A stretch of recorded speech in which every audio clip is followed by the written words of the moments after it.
అందరికీ కూడా మనం మరి ఉగాది నిన్ననే చేసుకున్నాం, మొన్ననే కొత్త సంవత్సరానికి సంబంధించి నిజామాబాద్ జిల్లా ప్రజలందరికీ కూడా పేరు పేరున నా శుభాకాంక్షలు తెలియజేస్తా ఉన్నాను. ఈ కొత్త సంవత్సరం అందరి జీవితాల్లో కూడా వెలుగు నింపాలని చెప్పి మనస్ఫూర్తిగా నేను ఆకాంక్షిస్తా ఉన్నాను.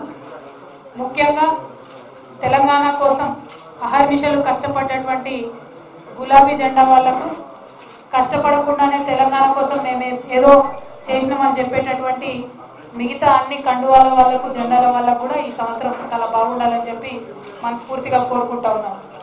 అదేవిధంగా మరి ప్రతి కొత్త సంవత్సరం వచ్చినప్పుడు పోయినసారి మన సంవత్సరం ఎట్లా ఉన్నది, మనం చేసిన పనులు ఎట్లా ఉన్నాయి అనేటటువంటి అంశాన్ని ఒక్కసారి ప్రజలకు వివరించి చెప్పవలసినటువంటి బాధ్యత ఉన్నది అని చెప్పి నేను భావిస్తూ ఉన్నాను. అందువల్లనే ఒక్కసారి ఈ గత 3 సంవత్సరాలలో మా నిజామాబాద్ పార్లమెంట్లో జరిగినటువంటి అభివృద్ధిని అందరికీ కూడా నిజామాబాద్ ప్రజలకు మరి పత్రికా మిత్రుల ద్వారా తెలియజేద్దామనే ఉద్దేశంతో కొన్ని ఇవాళ వివరాలు చెప్పదలుచుకున్నాం. పార్లమెంట్ నియోజకవర్గం మొత్తంలో 2197 కోట్ల నిధులతోని మరి పనులు చాలా వేగవంతంగా జరుగుతున్నాయి. అన్నీ కూడా మరి ఏవైతే టార్గెట్స్ పెట్టుకున్నామో ఆ టార్గెట్స్ ప్రకారం ఆయా గ్రామాలకు నీళ్లు ఇచ్చుకుంటూ పోతా ఉన్నాం. నా పార్లమెంట్ నియోజకవర్గంలో మీకు తెలుసు, ఆర్మూరు వచ్చి ముఖ్యమంత్రి గారే మొట్టమొదటిసారి రాష్ట్రం మొత్తంలో మిషన్ భగీరథ కోసం శంకుస్థాపన చేశారు. అక్కడ ఆల్రెడీ 9000 పైచిలకు నల్లాలను కూడా ఇంటింటికి ఫిక్స్ చేయడం జరిగింది. దాదాపుగా వారం 10 రోజుల్లో ఆర్మూరు పట్టణ ప్రజలకు మొత్తం కూడా దాహార్తి తీర్చే విధంగా మిషన్ భగీరథ కార్యక్రమాలు ప్రారంభం కాబోతా ఉన్నాయని తెలియజేయడానికి సంతోషిస్తా ఉన్నాను. అదేవిధంగా మిగతా అన్ని ఆవాసాలలో కూడా మరి ఎక్కడెక్కడైతే టార్గెట్ పెట్టుకున్నామో ఆ టార్గెటెడ్ గ్రామాలన్నింటిలో కూడా మరి ఆ టైం ప్రకారం మిషన్ భగీరథ పనులు పూర్తి చేస్తామని కూడా తెలియజేస్తా ఉన్నాం.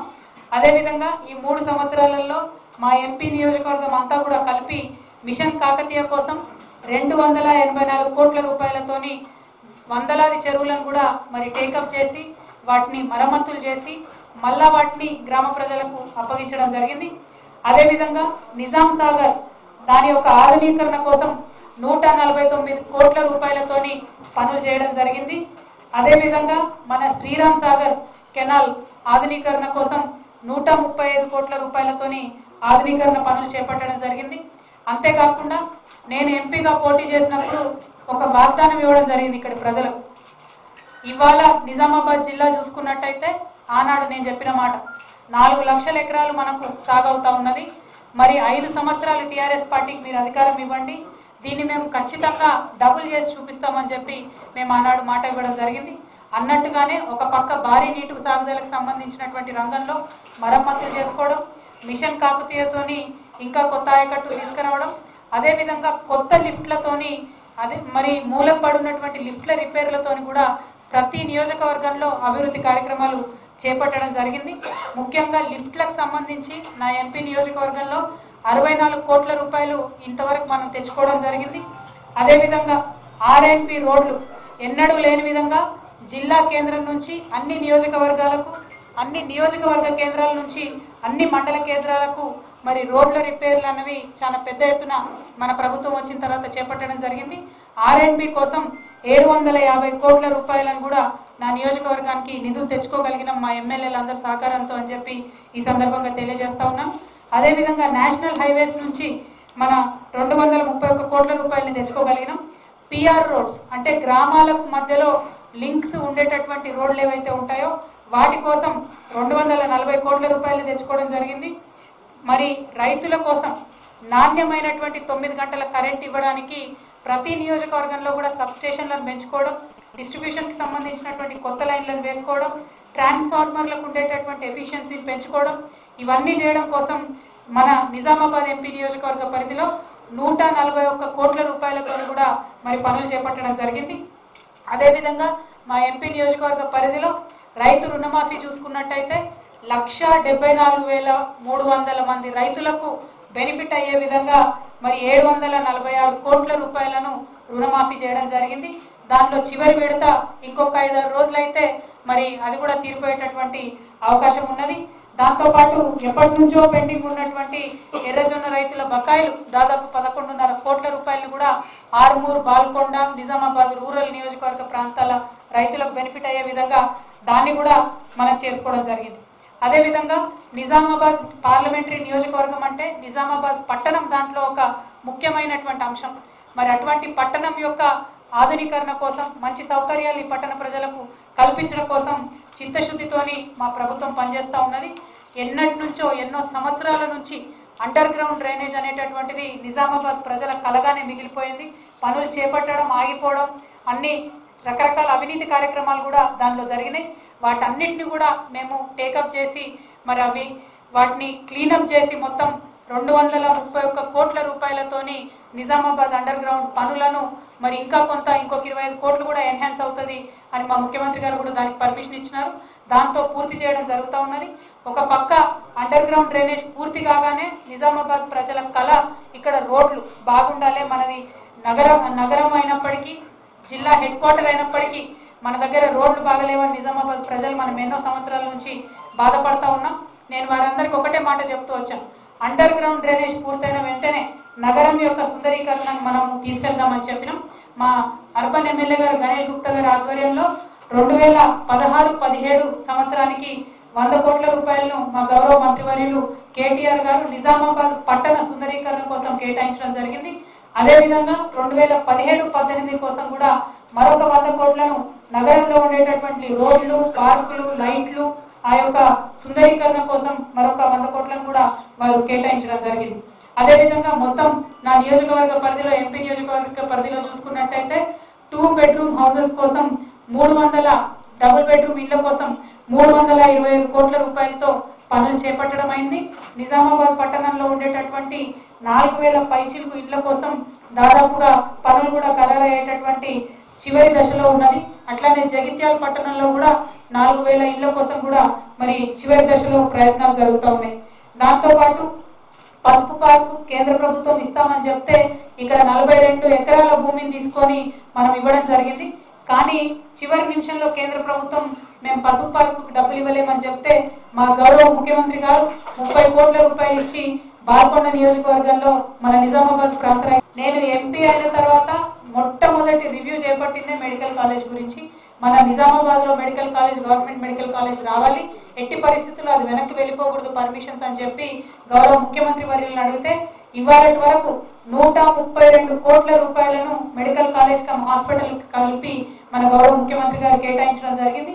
ఈ 132 కోట్లలో మరి రకరకాల అభివృద్ధి పనులు ఈ హాస్పిటల్ మేనేజ్మెంట్ కమిటీ, డెవలప్మెంట్ కమిటీలో భాగంగా మా ఎమ్మెల్యేలు, జిల్లా కలెక్టర్ గారు, మేము అందరం ప్రయత్నం చేసి ఒక పక్క ఆసుపత్రి ప్రమాణాలను పెంపొందిస్తూ, ఇంకొక పక్క మెడికల్ సీట్లు పోకుండా నిరంతరం ఢిల్లీలో ఎంసీఐతో మాట్లాడుతూ వాటిని కాపాడుకోవడం జరిగింది. అంతేకాదు అసలు గోదావరి అంటే తెలంగాణలో ఉంటుందా అనే అనుమానం ఇది వరకు ఉండే. కానీ ఈసారి గోదావరి పుష్కరాలు వచ్చినప్పుడు మన జిల్లాలో కేవలం నిజామాబాద్ జిల్లాకే మరి 148 కోట్ల రూపాయలతోని పుష్కర ఘాట్లను కావచ్చు, రోడ్లను కావచ్చు, వీటన్నిటిని నిర్మాణం చేసుకొని కనీవిని ఎరుగని రీతిలో గోదావరి పుష్కరాలను కూడా మనం చేసుకొని మన సాంస్కృతిక వైభవాన్ని మొత్తం రాష్ట్రానికి చాటి చెప్పినటువంటి సంగతి కూడా మీ అందరికి నేను తెలియజేస్తా ఉన్నాను. మరి వీటన్నిటితో పాటు మీకు తెలుసు, ఇవాళ తెలంగాణ రాష్ట్రంలో మన గౌరవ ముఖ్యమంత్రి గారు సంక్షేమానికి పెద్దపీట వేసి నిన్ననే మొత్తం హాస్టల్లో ఉండేటటువంటి పిల్లలకు మెస్ ఛార్జీలు పెంచి 18 లక్షల మంది పిల్లలకు కూడా బెనిఫిట్ అయ్యే విధంగా వారు ప్రయత్నం చేయడం జరిగింది. దాంతోపాటు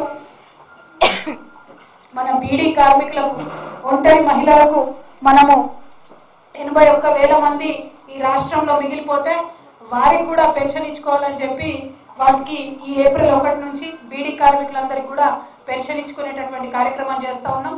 దాదాపు రాష్ట్రం మొత్తం మీద 81,000 మంది ఉంటే ఒక్క నా నియోజకవర్గ పరిధిలోనే దాదాపు అందులో సగం ఉంటారని కూడా తెలియజేయడానికి నేను సంతోషిస్తూ ఉన్నాను. అదేవిధంగా 3 లక్షల మందికి ఒంటరి మహిళలకు రాష్ట్రం అంతా కూడా బెనిఫిట్ అయ్యేటటువంటి పరిస్థితి ఇవాళ ఉన్నది. దాంతోపాటు కళ్యాణ లక్ష్మి కార్యక్రమం, పేద ఇంటి ఆడపిల్లకు పెళ్లి జరగాలంటే 51,000 రూపాయలతో మన ప్రభుత్వం ఈ పథకాన్ని ప్రారంభిస్తే 1,000 మందికి గత 2 సంవత్సరాల్లో మరి లాభం చేకూరింది. కానీ ఆ 51,000 రూపాయలను 75,000 రూపాయలకు పెంచుతూ మా గౌరవ ముఖ్యమంత్రి గారు నిర్ణయం తీసుకోవడాన్ని నిజంగా మేమందరం కూడా మనస్ఫూర్తిగా హర్షిస్తా ఉన్నాం. మనందరికీ కూడా తెలుసు, మరి ఇక్కడ ఎంపీగా పోటీ చేసినటువంటి సందర్భంలో నేను కేవలం 4 అంటే 4 మాటలు ఇక్కడ ప్రజలకు చెప్పడం జరిగింది. ఒక మేనిఫెస్టోని మొట్టమొదటిసారి ఒక ఎంపీగా ఒక మేనిఫెస్టో నాకు నేనే పెట్టుకోవడం జరిగింది. అంటే ఒక మేనిఫెస్టో పెట్టుకుంటే నిబద్ధతతో ఖచ్చితంగా పనిచేస్తామనే ఉద్దేశంతో కేవలం 4 అంశాలే నేను మాట ఇచ్చిన. అందులో మొదటిది, నా నియోజకవర్గ పరిధిలో ప్రతి ఇంటికి తాగునీరు అందిస్తామని చెప్పి, శుద్ధమైన తాగునీరు అందిస్తామని చెప్పి. రెండవది, మన జిల్లాలో ఉండేటటువంటి సాగుని రెట్టింపు చేస్తామని చెప్పి. మూడవది, పసుపు బోర్డు సాధన కోసం నిరంతరం కృషి చేస్తానని చెప్పి. నాలుగవది, పెద్దపల్లి నిజామాబాద్ రైల్వే లైన్ని పూర్తి చేస్తానని చెప్పి. ఈ 4 మాటలను ప్రధానంగా నేను చెప్పడం జరిగింది. అది కాకుండా టీఆర్ఎస్ పార్టీ ఇచ్చినటువంటి మేనిఫెస్టోను కూడా కంప్లీట్గా చెప్పడం జరిగింది. అయితే ఈ 4 మాటల్లో మీకు తెలుసు, పసుపు బోర్డు కోసం నేను ఎన్నడూ లేని విధంగా ఏ ఒక్క నిజామాబాద్ ప్రజాప్రతినిధి కూడా మాట్లాడనన్ని సార్లు పార్లమెంట్లో అంశాన్ని రేకెత్తించడం. ఇక లాస్ట్కి మొన్న ప్రైవేట్ మెంబర్ బిల్లు కూడా పసుపు బోర్డు ఏర్పాటు చేయడం కోసం పెట్టడం జరిగింది. దీని ద్వారా అయినా మరి కేంద్ర ప్రభుత్వం పసుపు బోర్డును ఏర్పాటు చేస్తుందేమో అని చెప్పి ఒక ఆశావాహ దృక్పథంతో నేను పనిచేస్తా ఉన్నాను. ఇంకా కూడా పనిచేసుకుంటూ పోతాను. అదేవిధంగా నిజామాబాద్ పెద్దపల్లి రైల్వే లైన్ కోసం నేను ఎంపీ అయిన మొదటి సంవత్సరంలో సదానంద గౌడ గారు మంత్రి ఉంటే దాదాపు ఒక 50 సార్లు ఆయనను కలిసి విజ్ఞప్తి చేసి, దీన్ని ప్రయారిటీ లైన్లో పెట్టండి, మీరు కూడా సౌత్ ఇండియా నుంచి ఉన్నారు, మీరు పెట్టినట్టయితేనే పెండింగ్ ఉన్నటువంటి లైన్లు పూర్తవుతాయంటే పాపం ఆయన ఎన్నో లైన్లు దేశవ్యాప్తంగా పెండింగ్ ఉన్నప్పటికీ 60,000 కోట్ల రూపాయల డబ్బులు ఇంకా పెండింగ్ లైన్లకు ఇవ్వాల్సి ఉన్నప్పటికీ మన నిజామాబాద్ పెద్దపల్లి రైల్వే లైన్ని మరి వారు ప్రయారిటీ లిస్ట్లో పెట్టడంతో 2వ సంవత్సరం ఇమీడియట్ గా ఒకేసారి పెద్ద ఎత్తున మనకు డబ్బులు వచ్చేటటువంటి ఆస్కారం జరిగింది. దాంతో ఇప్పటి వరకు 329 కోట్ల రూపాయలు రావడం, ఆ పనులు కూడా త్వరితగతిన పూర్తవడం మనం చూసినాం. నిన్నగాక మొన్ననే నిజామాబాద్ కు పెద్దపల్లి నుండి రైలు రావడానికి కూడా ప్రజలందరూ కూడా హర్షోద్రేకాలతో స్వాగతం పలికినారు. మా నిజామాబాద్ ప్రజలందరికీ కూడా ఈ సందర్భంగా నేను శుభాకాంక్షలు తెలియజేస్తా ఉన్నాను. మరి ఈ రైల్వే లైన్ కి సంబంధించి ఒక పక్క మనం తీసుకొని వస్తే, ఇంకొక పక్క కొంతమంది నాయకులు ఈ మధ్య ఎట్లా తయారైనారంటే దొంగలు పడ్డ 6 నెలల కుక్కలు మొరిగినట్టు, నేను అప్పుడెప్పుడో 3 ఏళ్ల కింద ఉత్తరం ఇచ్చిన, ఇగో అందుకే ఇవాళ రైల్వే లైన్ వచ్చిందని ఒక ఆయన మాట్లాడతారు. ఇంకొక ఆయన ఏమంటాడంటే ఇచ్చింది మా ప్రభుత్వం, మీరు చేసింది ఏంది అంటారు. అంటే వాజ్పేయి గారు 5 సంవత్సరాల అధికారంలో ఉన్నప్పుడు కూడా ఈ రైల్వే లైన్ అట్లనే పెండింగ్ ఉండే. కానీ ఆనాడు 5 ఏళ్లలో మనకి ఇచ్చింది 83 కోట్ల రూపాయలు. అంటే విధులిచ్చిండ్రు, ఇవ్వలేదు. కానీ ఇవాళ కేంద్రంలో వేరే ప్రభుత్వం ఉన్న పట్టుదలతో ఒక ప్రజాప్రతినిధి వెంటబడితే పనులు ఎట్లా అవుతాయనడానికి నిదర్శనంగా రైల్వే లైన్ మనం సాధించుకున్నాం. ఇంకొక ఎగ్జాంపుల్ కూడా చెప్పాలి. ఇదే మన రాష్ట్రంలోనే మనం ఇంకా రైల్వేతో ఎస్పీవి సైన్ చేయకన్నా ముందే, అటువంటి ఆలోచన రాకన్నా ముందే కొన్ని వేరే లైన్లకు గౌరవ ముఖ్యమంత్రి గారు 50% రాష్ట్ర నిధులు ఇస్తామని చెప్పి ఉత్తరాలు ఇచ్చింది. కానీ మా దగ్గర మాత్రం నేను చెప్పిన ఒక్క పైసా కూడా రాష్ట్రం దిగొద్దు, మొత్తం కేంద్రం నుంచి తెచ్చుకుంటామని చెప్పి వెంటబడి ఒత్తిడి చేసి రిక్వెస్ట్ చేసి బతిలాడి బామాలి తెచ్చుకోవడం జరిగింది. ఆనాడు కూడా బ్రిటిష్ వాళ్ళ దగ్గరికి వెళ్ళి స్వాతంత్రం గాంధీ గారు తెచ్చుకుంటే ఎవరు కూడా ఎలిజబెత్ రాని ఇండియాకి స్వతంత్రం ఇచ్చింది అనలే, గాంధీ తాత కొట్లాడి తెచ్చిండు అన్నారు. ఆ విషయాన్ని దయచేసి కొంతమంది మా బీజేపీ మిత్రులు గమనించాలని నేను కోరుతా ఉన్నాను. అక్కడెక్కడో యూపీలో వాన పడ్డది కదా, నిజామాబాద్ లో మీరు గొడుగు పట్టుకుంటా అంటే నడవది, ఢిల్లీలో వాన పడితే గల్లీలో గొడుగు పట్టుకుంటే నడవదు నాయన. గల్లీలో ఉండే రాజకీయం గల్లీలో ఉంటుంది, గల్లీలో ఉండే లీడర్లు కూడా గల్లీలో ఉంటారు. కాబట్టి బీజేపీ నాయకులు ఎవరైతే యూపీలో వాన పడుతుంది కదా అని ఉరుతలుగుతున్నారో, ఇక్కడ గొడుగులు పట్టే వాళ్ళు మా ప్రజలు, మా తెలంగాణ ప్రజలు, వాళ్ళు మీ నైజం అంతా కూడా గమనిస్తా ఉన్నారని చెప్పి నేను భారతీయ జనతా పార్టీ నాయకులందరూ కూడా చెప్పదలిచాను. దాంతోపాటు మీకు తెలుసు, మన నిజామాబాద్ జిల్లాకు వరంగా కేసీఆర్ గారు ఆర్మూర్ నుండి ఆదిలాబాద్ కి రైల్వే లైన్ ని 2,800 కోట్ల రూపాయలతోని ప్రకటించడం జరిగింది. దీంట్లో కేంద్రం రాష్ట్రం సమానంగా భరించుకొని చేస్తామని చెప్పడం జరిగింది. నిజానికి దీని గురించి ఎవరికి ఊహకందనటువంటి అంశం అయినప్పటికీ నిజామాబాద్ జిల్లా ప్రజలకు ఒక గిఫ్ట్ గా కేసీఆర్ గారు ఇచ్చినారని చెప్పి నేను మనస్ఫూర్తిగా మా జిల్లా ప్రజలకు తెలియజేస్తా ఉన్నాను. ఇవే కాకుండా శాశ్వత ప్రాతిపదికన బోలెడని కార్యక్రమాలను తెలంగాణ రాష్ట్ర ప్రభుత్వం చేస్తూ ఉన్నది. తెలంగాణ వచ్చింది ఇవ్వాలా అంటే ఆ ఫలాలు ప్రతి ఒక్కరికి అందాలి అనేటటువంటిదే మా ప్రభుత్వం యొక్క లక్ష్యం. మా ప్రభుత్వం మెయిన్ ఎజెండా ఒకటే, పిపిపి అంటే పువర్ పీపుల్ గురించి ఆలోచన చేయాలి. పవర్, మన రైతులకు సంబంధించి పవర్ మీద నిరంతరం పనిచేయాలి. మూడవది ప్రాజెక్టులు మన రైతులకు అందించాలి. ఒక పక్క పవర్ జనరేషన్ అయ్యి ఇండస్ట్రీస్ మంచిగా నడిచి ఉద్యోగాలు వస్తే మన యువత బాగుంటారు. ఇంకొక పక్క ప్రాజెక్టులు కడితే మన రైతాంగం మన గ్రామాలు బాగుంటాయి. ఇంకొక పక్క పువర్ పీపుల్ వాళ్ళ సబ్సిడైజేషన్ కనుక చూసుకుంటే, వాళ్ళ సంక్షేమం చూసుకుంటే తెలంగాణలో ఉన్న పేదవారందరూ కూడా బాగుంటారు. మా టీఆర్ఎస్ పార్టీ విధానం పిపిపి, పవరు పువరు ప్రాజెక్ట్స్, ఈ విధానంతోనే ముందుకు పోతాం. ఇదే విధానాన్ని కొనసాగిస్తాం. అయితే ఇవాళ నిజామాబాద్ జిల్లా ప్రజలు కూడా గమనిస్తున్నారు. మా నిజాం సాగర్కు నీళ్లు రాకుండా అడ్డుపడే కాంగ్రెస్ నాయకులు గమనిస్తున్నారు. ఎక్కడనో ఉత్తరప్రదేశ్లో వాన పడితే ఇక్కడ గొడుగొట్టే బీజేపీ నాయకుల్ని గమనిస్తున్నారు. అవన్నిటిని కూడా గమనించి మరి ఎప్పుడు నిర్ణయం తీసుకోవాలో అప్పుడు నిర్ణయం తీసుకుంటారు. ఇక్కడ ప్రజలు టీఆర్ఎస్ పార్టీ వాళ్ళ సభ్యత్వం చేస్తుంటే గల్లీలు గల్లీలు, ఊర్లు ఊర్లు కదిలి వచ్చి ఏకగ్రీవంగా సభ్యత్వం తీసుకుంటున్నటువంటి పరిస్థితి చరిత్రలో కనీ విని ఎరగనటువంటి పరిస్థితి మనం గమనిస్తా ఉన్నాం. అది ఆరుమూరు నియోజకవర్గం కావచ్చు, బాల్కొండ కావచ్చు, నిజామాబాద్ పట్టణం కావచ్చు, ప్రతి చోట కూడా ప్రజలు ఏకగ్రీవంగా ఇవాళ టీఆర్ఎస్ పార్టీ సభ్యత్వం తీసుకుంటున్నారు. గులాబీ కండువ తమకు అండగా ఉండాలని తెలంగాణ ప్రజలు కోరుకుంటున్నారు. కాబట్టి మళ్ళా ఒకసారి ఉగాది సందర్భంగా మా నిజామాబాద్ జిల్లా ప్రజలందరికీ, నిజామాబాద్ పార్లమెంటు ప్రజలందరికీ కూడా పేరు పేరున శుభాకాంక్షలు తెలియజేస్తూ, ఇంతవరకు మేము చేసినటువంటి అభివృద్ధిని అంతటినీ కూడా పంచాంగం చదివినట్టు చదివి నేను మీకు వినిపించిన, ఇక ముందు చేసే అభివృద్ధి కూడా ప్రతి సంవత్సరం పంచాంగం లాగా మళ్ళీ చెప్తా. ఎందుకంటే మేము చేసింది చెప్పుకోకపోతే చెయ్యండి కూడా తమ ఖాతాలో రాసుకోవడానికి చాలా మంది నాయకులు ఆగమాగమై బయలుదేరుతా ఉన్నారు. అటువంటి నాయకులతోని జాగ్రత్తగా ఉండవలసిందిగా ప్రజలందరికీ మళ్ళా ఒకసారి విజ్ఞప్తి చేస్తూ సెలవు తీసుకుంటున్నాను. Thank you. జై తెలంగాణ. నిజానికి మద్దతు ధర అనేటటువంటిది కంప్లీట్ గా కేంద్ర ప్రభుత్వంలో ఉన్నటువంటి అంశం. ఈ విషయం మీద చాలా సీరియస్ గా కేంద్ర ప్రభుత్వం మాట ఇవ్వడం జరిగింది. వాళ్ళు మేము అధికారంలోకి వచ్చిన తర్వాత రైతులకు మద్దతు ధర 1.5 రెట్లు పెంచుతామని చెప్పి మాట ఇవ్వడం జరిగింది.